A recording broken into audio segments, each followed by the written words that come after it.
Hey everyone, Trixks here and welcome back to another Animal Fusion video. Today is certainly a doozy suggested by a viewer. When I thought the Bahasel was a difficult creature to wrap my head around, it had nothing compared to the Sparrat creature that I had to draw up. The Starfish threw me for a loop as it doesn't really have any distinguishable features other than its tentacles, so my initial ideas that I drew up on my little sketch pad were all fat Loch Ness type creatures. But in combing through reference images on Google of different starfish, I came across this particular kind that had some interesting red, bubbly spinal patterns that looked like coral on its rock-like skin. It looked so intricate and interesting, I decided then and there that that was a starfish feature I wanted to integrate into this fusion.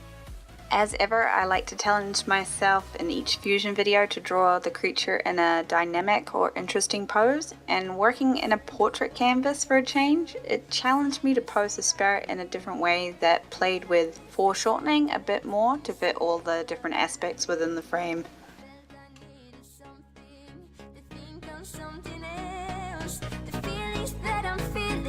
Doesn't matter, I guess. You gave me a rusty, broken heart, but what am I to say?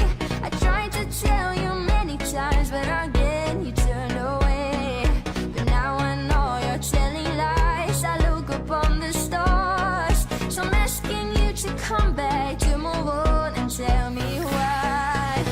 Everybody, if they're sorry, got something to say, take it over, move your shoulder, make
want to know what I only just realized in recording this commentary? I forgot to include the Sparrat's tail. Wow, I drew the dang thing in the sketch, but bugger it, I must have missed it in the line art phase. I swear there's always something I miss in the translation of sketch to line art that I only realize when I've finished the darn thing and I'm looking over the finished piece. Bugger. Oh well, you guys won't hold it against me, right? Moving on, so the Wombat aspect was easy enough for me to wrap my pen around, but I find I still draw up semi-awkward wings. I did a bit of tutorial and reference hunting in anticipation for this piece, but I think I still have room to improve as ever. The beak and claws turned out nice, it's just the wings that get me each time. I'll get there eventually. I feel like my line art is steadily improving. I try to tackle different line weights when outputting parts of the creature that are closer to the viewer, like the outstretched claw, than the parts that were further away, like the back left wing. In terms of how I've improved, I feel like I'm not using the undo button as often as I did back when I made my first Speedpaint. Gotta love Nezumi Pro, I swear. I'm so grateful I found the plugin when I did. And with my savings being at 3/4 of the way towards that Huey on canvas pen display, it will only get more fluid, and hopefully you guys will see even less disappearing and reappearing lines in the future. The gap was certainly reduced over these past couple of months with thanks to recent donations and commissions. Only a couple weeks till my birthday and all I want is that pen display, so it's looking promising that it will be sitting on my desk by the end of this month.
So I decided to tackle the shadow and lighting phase of this creature differently to how I would have in the past.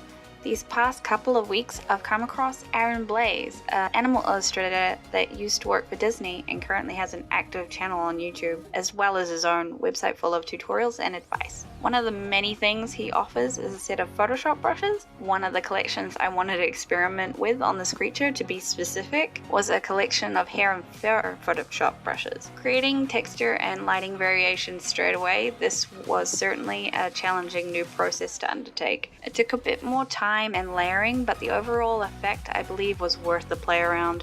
Again, this still has room for improvement, but it wasn't a horrible first go when working with these new fur brushes.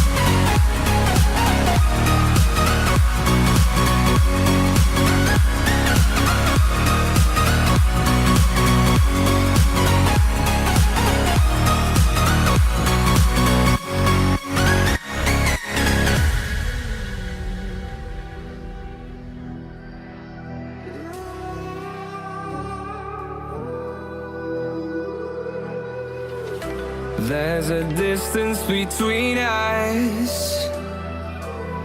It's getting hard to reach out. Haven't seen you in seasons, but all I hear is your voice. I know my limits. You can break me down, but I'll stay till the finish line. And I've been counting minutes for quite some time now, just to see you again. And I've been counting days to get away, to see you again, see you again. Been fighting ways to get away, to see you again, see you again.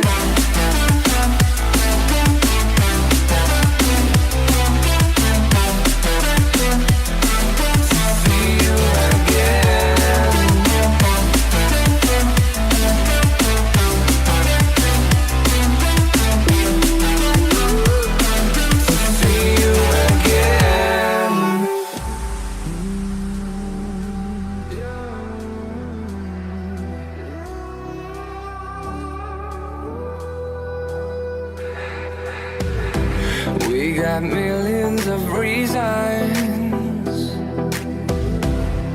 to let it all go. Hope we're not too broken. I know I'm not always strong. And I've been counting days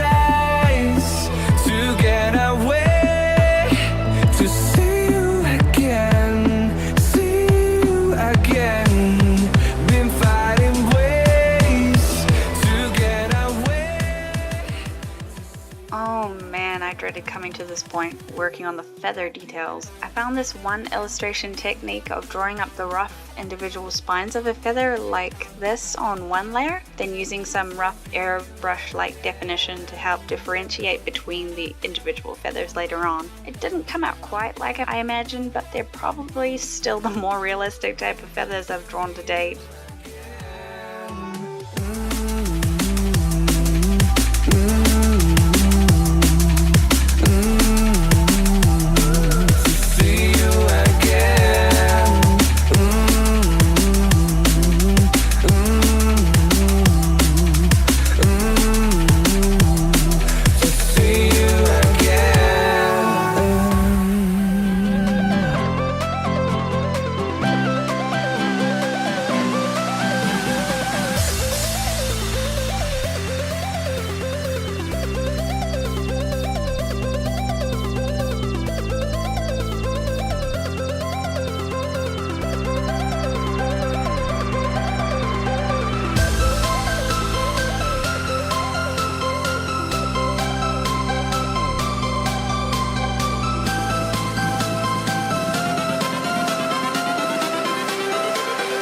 Everything changes.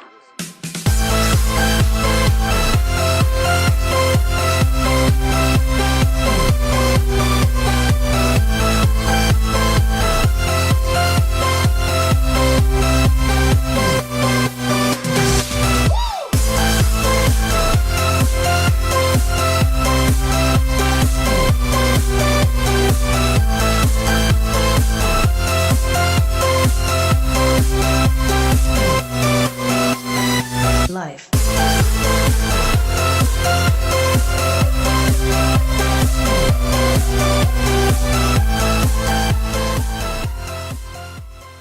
Yeah, this is the point in my recording that OBS decided to have a fit and take a break during the time where I was working on the more detailed and time-consuming part of the right wing's construction. I may have taken a moment to rage at the program for a bit, but hey, you guys didn't really need to see me lose my mind rotating the canvas, drawing a feather, rotating the canvas, drawing a feather, rotating the canvas, rinse and repeat, rinse and repeat, rinse and repeat, rinse and repeat. Ugh. Note the following statement contains sarcasm. No, because hey, there was one more wing to do after that, so technically you guys didn't miss a gosh darn thing. Woohoo! Let's go ahead and watch the thrilling drawing feathers part 2. Sorry, just wanted to go a little Fruit Loopy there. Life.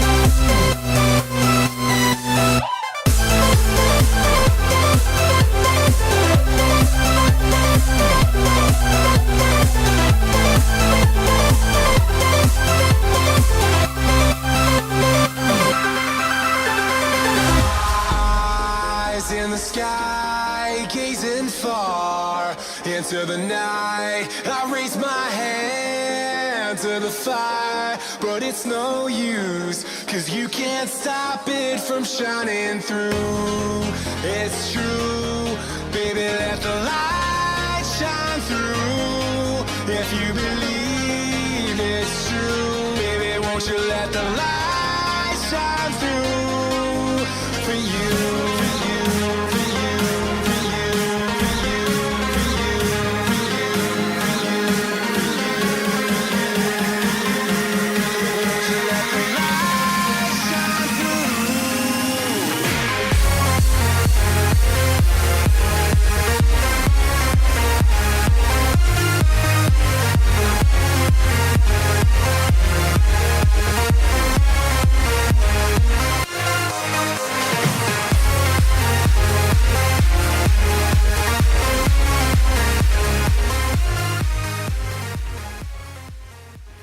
wings done, I wanted to keep the textured style of shading going throughout the other parts of the creature rather than just relying on my standard hard round general brush, keeping things more organic. So I tried to replicate the stone flesh of the starfish on the coral-like spines and on the skin of the claws before cleaning things up with a little blending, and then have it ready for color.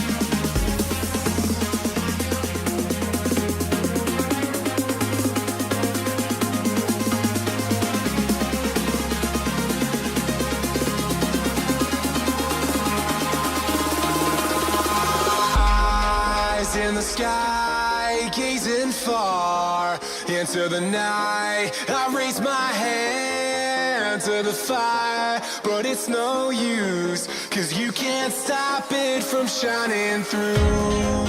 It's true, baby, let the light shine through. If you believe it's true, baby, won't you let the light shine through for you.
With the groundwork done and a selection of colours ripped from my animal references, all it now took was playing with different layer blend modes to get the colour and lighting harmony.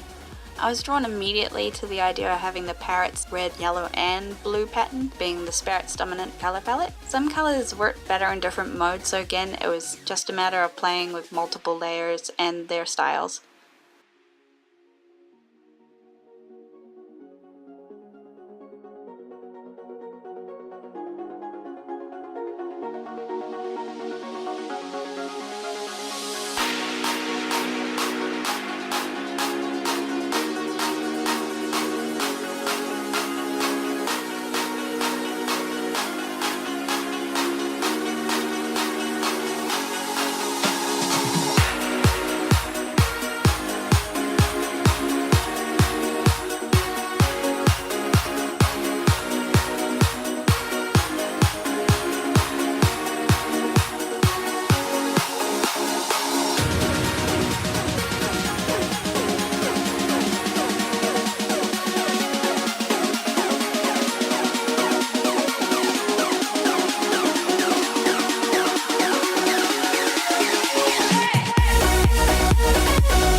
They will return the day when they are needed.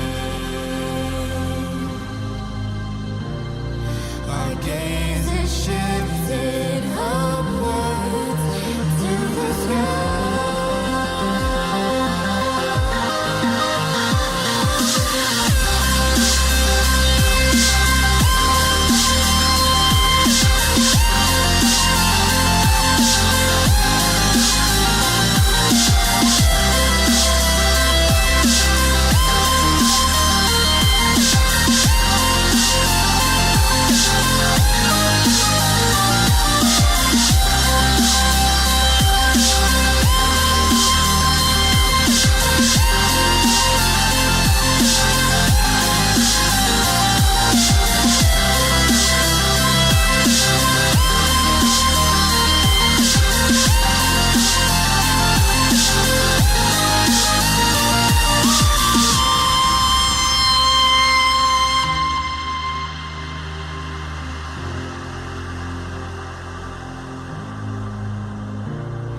We crave for knowledge far in the unknown.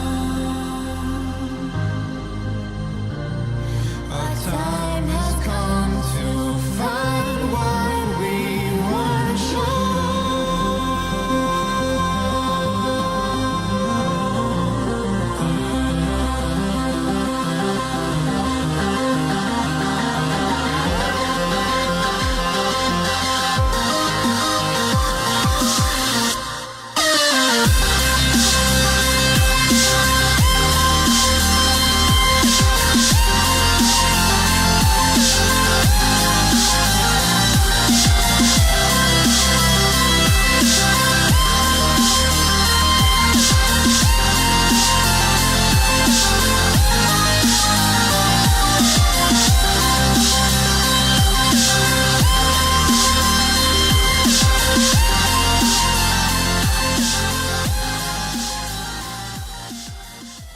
This is truly one of the most vibrant creatures I've ever created to date. Hopefully I've covered everything you guys wanted to know. Let me know your thoughts, or if you had any questions, or even if you had a suggestion for my next Speedpaint video in the comments below. If you guys like this video, be sure to share the love, feel free to join the group over in my Discord, or even follow me on Twitter to keep up to date with whatever the heck I'm doing. Thanks again for watching. I hope to see you in the next one. See ya!